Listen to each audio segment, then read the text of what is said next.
hospital for those who are soul sick, those who are spiritually sick, because we bring forth the Word of God and we bring forth truth that gets deep down in your soul in the way you think and you feel about things.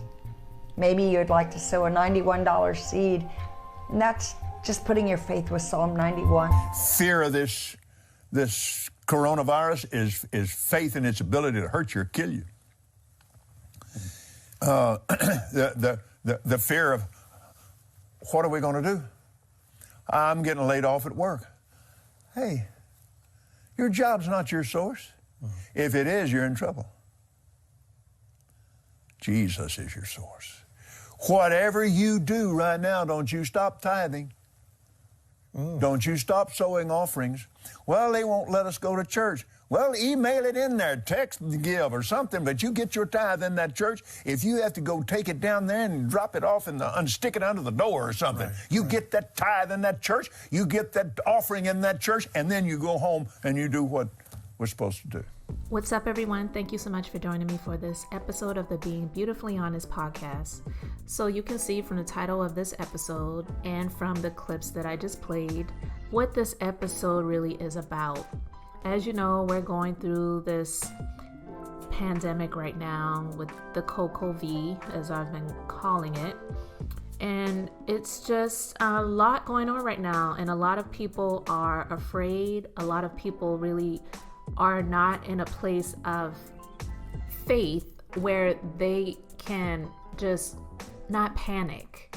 And so there are people who are in positions of power, like some of these pastors, that will use situations like these to really instill in people more fear. And the fear that they're instilling is really not cool. Nobody should be instilling fear in anybody. But I wanted to know what you guys thought about it. Like, do you feel that, and it's not everybody, of course, but do you feel that a lot of pastors are profiting off of the pandemic, and do some of these faith leaders use fear for financial growth for their churches, which is really their businesses? Because let's just be honest, the institutions of churches are really businesses, because they have bills they have to pay, they have operating expenses. Some of them have staff that they have to pay. A lot are different than others, so not all follow the same rules and guidelines, and that's okay. And I guess the majority of what they bring in is tax-free. So that alone ruffles a lot of people's feathers the wrong way. And, it makes some people who are in business feel like I'm in the wrong business because it's tax-free money. But I don't know if it's that simple. I just don't know. I'm not saying that it's not. I just don't really know a whole lot about all of that. But with the COVID pandemic that's going on in the world right now, it just seems like it's the perfect cash cow for some of these pastors, especially when there are so many areas of the country. We'll just talk about the United States right now because that's the country that I'm located in, where self-isolation and quarantines are in order, and the governors of the states have mandated that there not be any things like church attendance or concert attendance or schools and all of these different places where there are going to be a large number of people gathering together, that those things not happen to slow the spread of this pandemic. And so for a lot of churches, that can cause things to go down in their numbers in terms of the offerings that they would receive. Now, here's the thing. Some churches were already set up and established where they have been holding online services for years, so that isn't a huge issue for them. They just had to adjust some things and go about business sort of as usual, just not having the people come to attend at the building or buildings if they have multiple locations, which a lot of them do, which is a lot of the reasons why a lot of them have already set themselves up to have online streaming of their services, because that's how a lot of them have conducted their services. And so there's a lot of other churches where they don't have that option. So it's a new frontier that they're on right now, where they're trying to get things together and be able to have people listen to what they're teaching or preaching or whatever, either via internet or if it's via teleconference, Zoom conference, however they choose to do it, or however they're able to do it. So it's a new frontier for a lot of, I would say, smaller churches, because the majority of the larger ones, they already have that set up in place. But what I'm seeing, because the people that we're seeing it from are people who are pretty well known already, like the Paula Whites and the Kenneth Copelands and, whoever else, that already has such a large following, such large churches already, where they're already getting the money hand over fist and offerings anyway. I just don't understand why they would use this time to try to stoke fear in people to grow the finances of the church while this all is going on.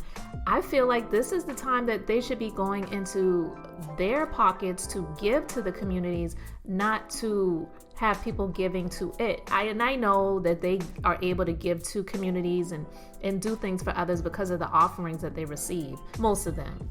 I don't want to say that they can do things without getting offerings. So I don't have a problem with them getting offerings, but I'm talking about right now the method that's being used and the opportunity that's being used out of this huge issue that's going on in the world right now, and to use this pandemic to ask people to give money and then to use it in a manipulative way, like with Paula White saying, maybe you want to sow a $91 seed to put your faith with the scripture in Psalms 91.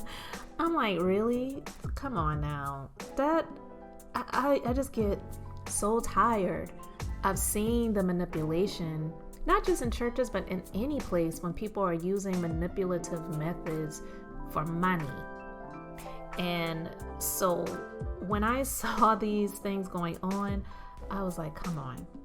And now this latest story is Pastor Jamal Bryant. He is over the New Birth Missionary Baptist Church in Georgia. I believe it's Lithonia, Georgia, outside of Atlanta. Now, I'm not speaking anything negative about what they were going to be doing, but they were going to be conducting drive-through testing for the CocoV. And I guess it got shut down due to there being a mandatory self-isolation stay-at-home order, so they weren't going to be able to do it again.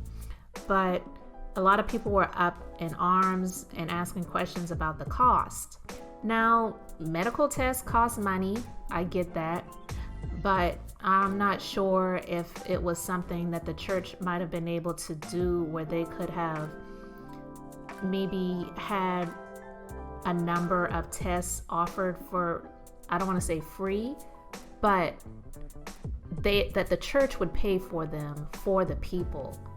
And so they would say, there would be no charge to a certain number of people to have tests conducted if they feel that they have symptoms and they want to find out if they are going to test positive for the CocoV, that they would be paying for a number of those tests.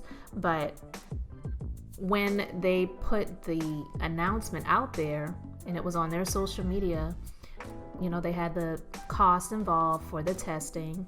And so a lot of people were up in arms about it. I don't know the background and I don't know the details. So I'm not sure if that's just what the tests normally would cost, and they were just using their facility as a place to be able to offer the test, but they were not getting any money from it. So I don't know all of the details to that. If any of you guys who are listening to this episode know that, feel free to let me know in the comment section, because I'm not sure. But again, people were up in arms about it because just the appearance of it doesn't look good. For some people, they're like, well, medical things cost money, and so what do you think they're going to do? Just offer these tests for free? No, there's a cost to it. There's a charge for all of these things. Yeah, we get that, but unfortunately, a lot of the people who are falling sick to this CocoV don't have health insurance, and one of the reasons they don't have health insurance is because they can't afford to pay for it. So for them to have to pay for these tests And a lot of these people that go to churches such as the one like Pastor Jamal Bryant preaches at and is the head over, a lot of those people really don't have it like that. They really don't have the money. And especially now where a lot of people have already lost their jobs and they're unemployed right now, they definitely don't have the money for it. So it just doesn't look good. The appearance of it doesn't look good. So I am, again, not knocking them for trying to do something where they would be able to have tests conducted, but because of the way it was done and the way it looked, it made it look like the church was making the money. It didn't say anything about all of the costs involved or going to the medical practitioners, and it's the cost of the test and it's not coming to the church. So when you list things like that where it's coming from the church, it makes it look like that money is being paid and the church is going to get the money and they're charging people for the medical tests. So again, it's the way it looked, and it just didn't really look good. But with Pastor Paula White and Pastor Kenneth Copeland and the way that they said things and how, they're utilizing this time of, warning people and maybe semi-threatening people, don't you stop sending in your money even though you're not able to come to church. Don't stop sending your money even if you have to put it under the door of the church. Like, I believe if people are going to give and they want to give, they're going to give anyway. So I don't feel like you have to say things like that and to use manipulative methods to get money. So it just is not looking really good. And it takes me back to the year 2000 or before the year 2000. So we'll say 1999. And there was a lot of buzz about Y2K and all of these tragedies were going to happen because of the computer systems, and things were just not ready to roll over to the 2000. So you better get prepared. You better get ready. And during that time, there were a lot of preachers who were using that to coerce people to give money. And in my mind, I was thinking, well, if the world is going to end, then what do you need these people's money for? But that was just my thought. I, can't control what other people think and how they see things, how they perceive things. But I was just thinking like, okay, really, what do you really need that money for? And then there was many years ago, and it was before my time. So it was actually something my mom had to tell me about. But Pastor Billy Graham, who's no longer alive now, but years ago, he said that God told him that if he did not raise or receive a certain amount of money before a certain date, that he was going to die. So he needed people to send in that money. And do you know people sent the money? And I remember my mom telling me about that, and I was like, that is real? I said, no, that cannot be real. But I looked it up and it was real. If I can find that story, I'll put a link to it in the description of this podcast. But the preachers and pastors who use fear for finances and to really try to convince and coerce people to give money during times of tragedy, it's really scary, and it's really sad, especially right now when there are millions of people who are either laid off right now, they're unemployed, or they're just some people who haven't lost their jobs and they're just super stressed by either being in the healthcare industry and they're being pushed to the limit. And yeah, they may be still making money, but they're not really being taken care of and they're not really being cared for.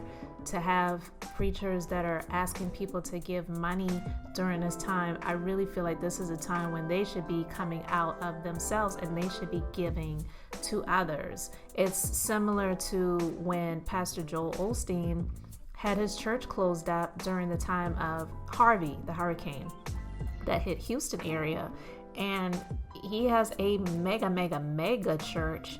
And there were people that were coming out and saying that, we tried to get to the church and tried to seek shelter and tried to get help, but the doors were closed. Like, there was no one there to help out. So they were kind of pushed into a place of giving out of their need, giving out of what they had versus asking people to give to them, because they've already been receiving. They've already had people giving to them. So it's during these times when they should be giving to the people, not asking the people to give to them. If people want to give to the church and have that as their place where they are giving their donations, they're giving their tithes and their offerings and what have you, so that the church can help the communities and help people out, then that's cool too. I'm actually not one of those people who feels like the church shouldn't be getting money. I believe that it should be a place where those who are donating and those who are giving can feel comfortable knowing that the money that they are giving is being dispersed to the community and it's being used in a positive way to help people who really are in need. Because we who are individuals, there's only so much that we can do. We can't really help the whole world, but a large institution like a church can help so many more people than we who are just one person, one individual can do. So it sucks when you are giving to a church which you are believing is going to be there to help people, and they're not really doing that. They're asking for more money and using manipulative methods to get it. So when Paula White says maybe you want to sow a $91 seed and put your faith with Psalms 91, that's that old, charlatan stuff where you see the people on TV giving the miracle spring water and the handkerchiefs and all this other stuff if people give money for it, and it's just junk. It's just junk, but the people who are doing it, they know how to speak. So there's some people, not everyone, but there's some people who fall for it and they'll give their money to get these things in return, hoping that some bigger blessing is going to come their way. So I don't know what you guys think about it. Do you feel that some pastors are using the pandemic for profit? Do you feel that they're not doing it and they have every right to ask people to continue to give money or to give more money or, whatever? And do you feel that some of the faith leaders are using fear for financial growth? I just want to know what you guys feel about it. I shared some of my opinion about it, but when I saw what Paula White was doing, I'm not even going to lie. I don't really care for her that much anyway. And it really doesn't have anything to do with her being on President Trump's spiritual advisor team or whatever it's called. I didn't like her before that. There's a lot of things about her that I've heard about her and I've seen about her and I know about her, which makes me feel like she's a fake and a fraud. And I don't care who hears me say it. I don't like her. I don't. So when I saw what she was doing, that really did not surprise me one bit. But I would love to know what you guys think about it. So let me know in the comment section. And guys, this is the Minister of Beauty. Thank you so much for joining me for this episode of the Being Beautifully Honest podcast. And I am the Minister of Beauty, here to share the Bible. That is business, inspiration, beauty, life, and enjoyment. So thanks for liking, commenting, sharing, and subscribing. And until next time, I hope you all have an amazingly blessed and beautiful day.